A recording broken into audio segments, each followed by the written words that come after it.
को देती है। और आइए सीधे सीधे आपके बीच में जिनके आप सब दीवाने हैं, जिनके अभिनय के, जिनके गायकी के अंदाज इतना प्यारा है, वो डिम्पल सिंह आपके बीच में है। और इधर से सब कदम मोहब्बत के साथ एक बार इतने लोग बा तनी गरज के एक बार हल्ला करके तनी अपनी स्वागत कर दे जाता। लव यू यार, क्या मोहब्बत करते हैं आप। और यकीनन अभी हमारे बीच में हम सब आए हैं अपने गार्जियन सुधीर भैया के पुत्री के विवाह उत्सव में।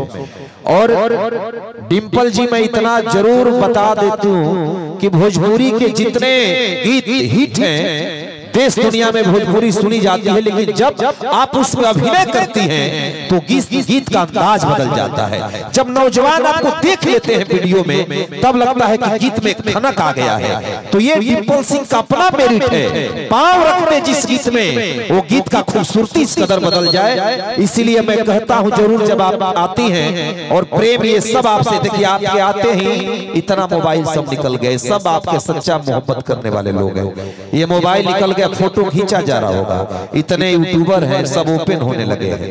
तो आप कुछ सुनाइए, आप कुछ कहिए, चूंकि हम भी तो आपके इतने बड़े फैन हैं। ये प्यारा अभिषेक मगध का मेरा भाई स्टार आपके बीच में है। लेकिन आइए मैं एक शेर पढ़ता हूँ डिम्पल जी के लिए, अच्छा लगेगा तो थोड़ा सा ताली बजा दीजिएगा।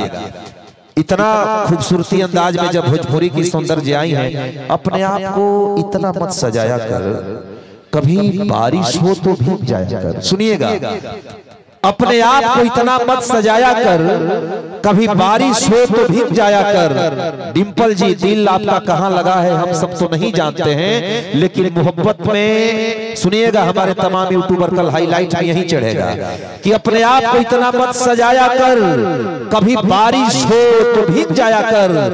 मोहब्बत में तुम्हें कोई चांद लाकर तो नहीं देगा, मोहब्बत में तुम्हें कोई चांद लाकर तो नहीं देगा। दिल की बात इन सबसे बताया कर। अच्छा लगेगा ताली दीजिएगा। दिल की बात इन सबसे बताया कर। और डिम्पल जी हम आपके गली से उदास लौट जाते हैं, कभी कपड़े सुखाने छत पे आया कर। ये मोहब्बत है आपके प्रति। अब कुछ हम लोग इनका सुनते हैं, एक ताली एक बार मिजाज से बजा दीजिए। Hello hello hello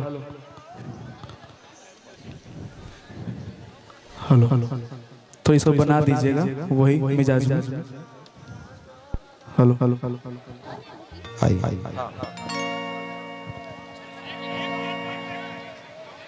hello hello, झमकावला से तो सही में ना हो क्या हो। तो मैं डिम्पल जी मैं बार बार इसलिए आपको बुला रहा था क्योंकि मैं आपके साथ पहले कार्यक्रम कर चुका हूँ, ये आप जानते हैं। नहीं तो मैं किसी के चक्कर में नहीं रहता, ये विकी भैया जानते हैं। मैं अकेला घूमता हूँ, अकेला गाता हूँ, पब्लिक आशीर्वाद मिलेगा ही मिलेगा। मैं आपको बार बार बुला रहा हूँ, इसलिए बुला रहा हूँ क्योंकि मैं आपके साथ पहले कार्यक्रम कर चुका हूँ। अब हित मित के नु बुलावल जाइए क्या भैया। हाँ ओके। सबसे पहले तो आप सबको मेरा प्रणाम है।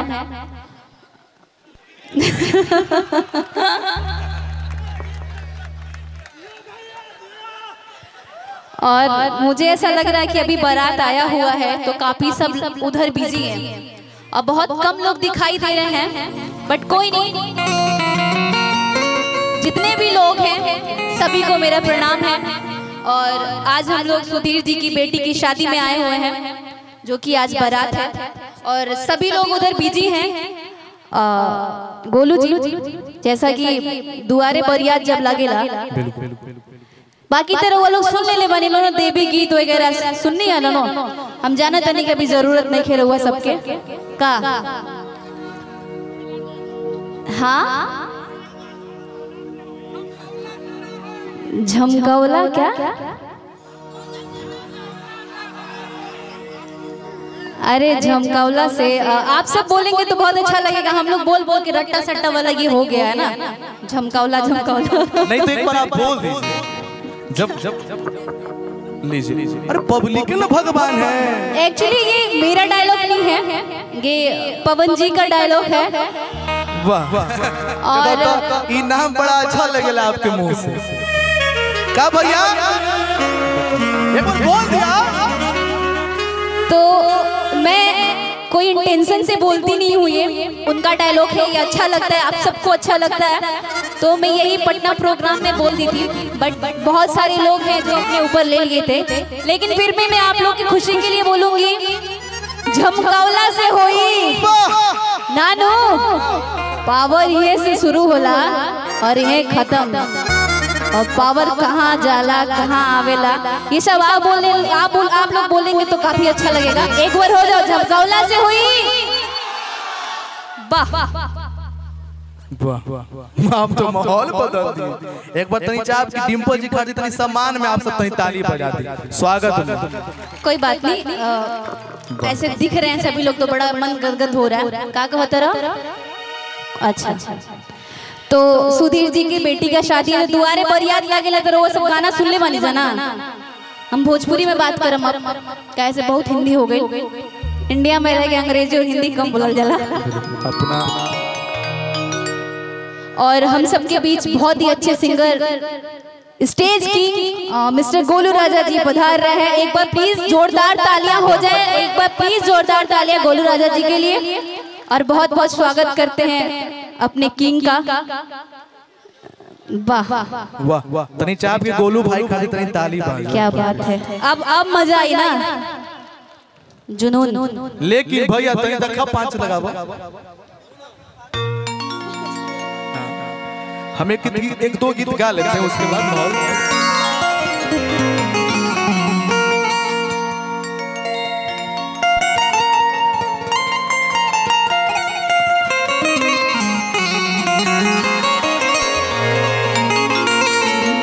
नए डिम्पल जी उहे चल, अरे के कर जगवलू हो भगिया गोरी ना भैया,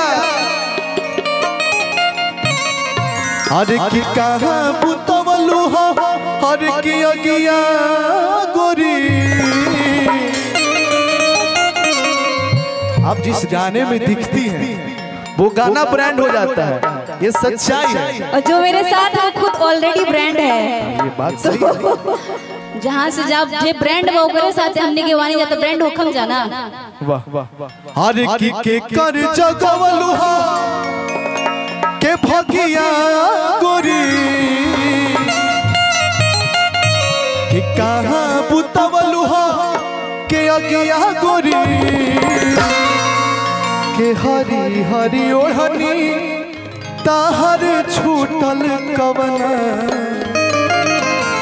के बगिया गोरी।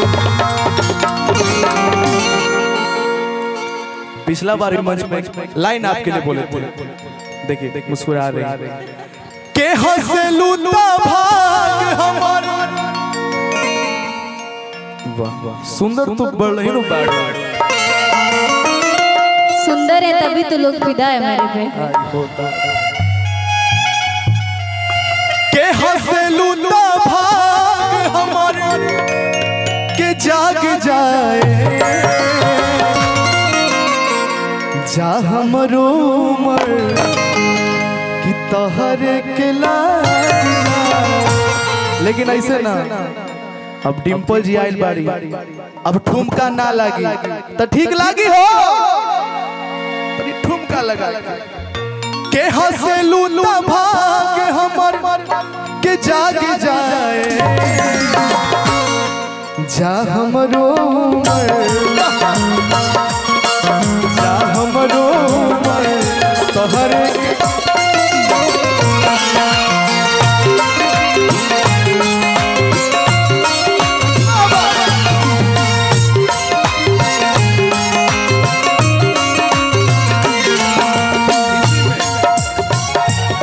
मिलते मिलते हंसी वादियों में, मिलते मिलते हंसी वादियों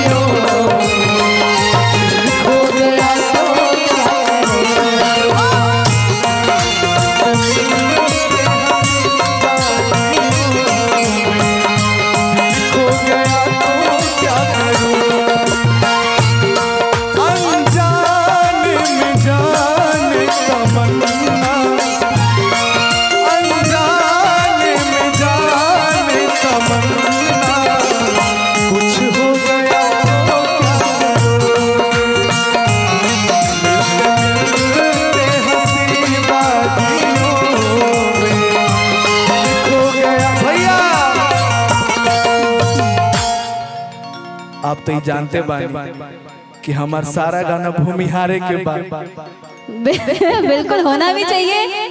और पिछला बार भी मंच पर हमें गादू गाइए देने रहे। एक लाइन हो जाए। क्या बात है, ऐसी सपोर्ट देंगे ना आप लोग तो मजा आ जाएगा। बिल्कुल बिल्कुल सपोर्ट। ये मैं अभी कुछ देर पहले पावर खत्म हो गया बका। ना यस ना नो डिंपल जी, ये भूमिहार का इलाका नहीं है, गढ़ है गढ़। पता है ना बागेश्वर वाले बाबा कुछ देर पहले यही बताया। अब ये गाना का बड़ा प्यार मिल रहा है लोग कि भूमिहार के पसंद जवन आ जाला रे, के भूमिहार के पसंद जवन आ जाला रे, के की ना जाला न तो छीना जाला रे। क्या बात है, जो प्यार से नाम मिले उसे छीन के लिया जाए ना। ढेर भावे खाली तक कितना लागल जाओ पीछे। एक गाना का और प्यार मिला कि नजर कवनो उठा के ना अरे देखिए जा, अब भूमिहार लिखा वाला ओढ़निया पर। साड़ी पे लिखवा लेते हैं ना, क्या दिक्कत है? लिखवाला साड़ी पे लिखवाला, क्या दिक्कत बा? के नाम सुनिए के लोग अरे कहाँ पे लगी, के चले बाभन के राज पूरा दुनिया मेजर कर दिया, के जब दागे लगी गोली भूमिहार अरे इलाका सुनसान हो जाए। क्या कीजिए, देखिए डिंपल जी क्या है ना कि हर किसी का अलग अलग जोन होता है। अब उसको आप सही मानिए चाहे गलत मानिए, देखिए यही इसी से हमें प्यार मिलता है। अगर आपको कोई दिक्कत है आपत्ति है तो नहीं मुझे कोई दिक्कत नहीं है, आप जो गाइए होखे के भी ना चाहे। के बाभन ओढ़नी पर लिखवाला हो अरे हो जइबू मसहूर, के हो जइबू मसहूर, के करे जा रहा न हमसे तू, के बाभन ओढ़नी के बाभन ओढ़नी लिखवाला हो जइबू मसहूर, के बाभन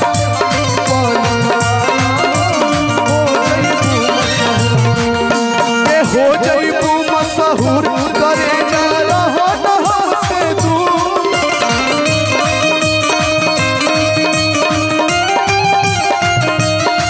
भूमिहार के लवर बनाला हो जइबू मसहूर, के बाभन ओढ़नी पर लिखवाला हो। अरे किनाए दादा नाचे जाइब राती में, अरे नाए दादा नाचे जाइब राती में, गोली चलेला भूमिहार के बाराती में। अरे नाए दादा नाचे जाइब राती में। भैया देखो तो अब इनकरो मुंह से सुनल जा। अरे कि नाए दादा अरे नाए दादा ना जाइब राती में, के गोली चलेला भूमिहार के बाराती में। अरे कि शेर हम यूपी बिहार के हई जियो, कि दूसरे में बेटा भूमिहार के हैं। एक गाना बड़ा ट्रेंड में चला था अभी कि देखो देखो कि देखो देखो गली में भूमिहार आइल बा, देखो देखो कतना गावल एगो रही तब गाइए, मजा आ रहा है सभी को, कंटिन्यू गाइए। अरे कि काहे खाती घर में बवाल भइल बा, कौनो चीज खाती ऐसन हाल भइल बा, काहे खाती घर में बवाल भइल बा, कौनो चीज खाती ऐसन हाल भइल बा, के बोला कौन हथियार आइल बा बाबा। लड़की बोलती है देखा देखो ठुमका देखो देखो देखो देखो गली में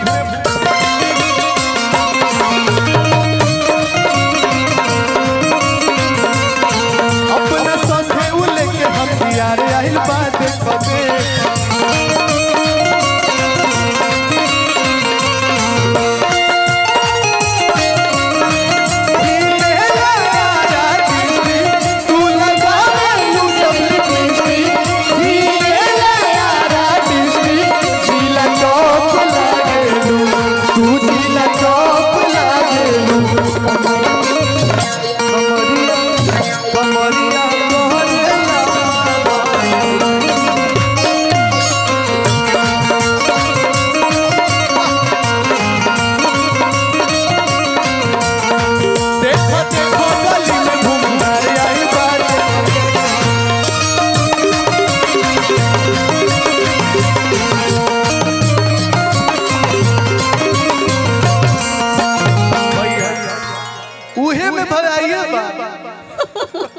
उहे में भलाई का तरह की नाम के आगे जी लगा नाम के आगे भी जी नाम के पीछे भी जी दोनों साइड जी लगाइए आप सब कि गोदी में लेके जॉनी खो दिए जीजा जी अरे गोदी में लेके जॉनी जीजा जी के नाम लेने तो याद आ गया एक और गाना आया था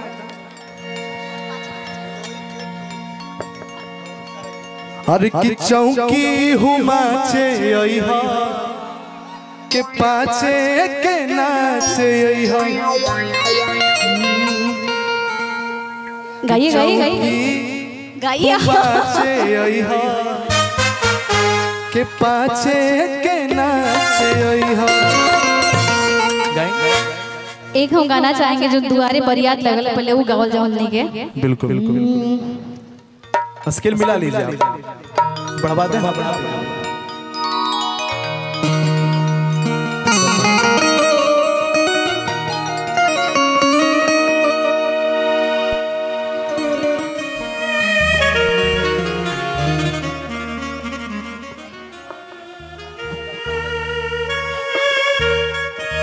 ना ना हाँ हो जाए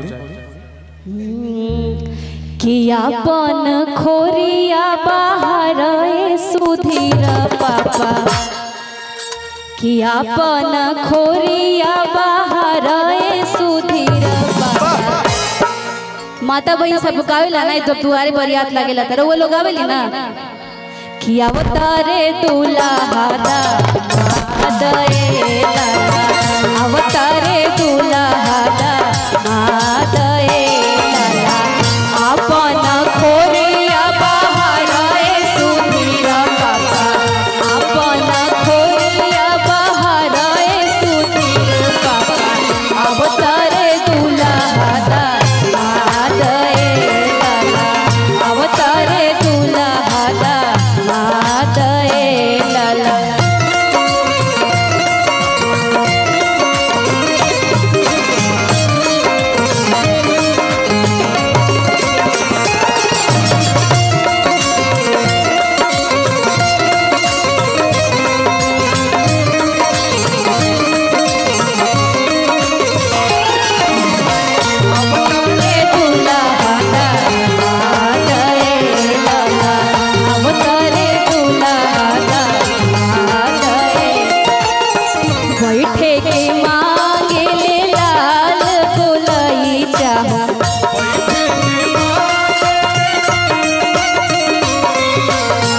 बैठे के मांगे ले लाल गोलई चाहो लड़ने के मांगे मोए लाल लाला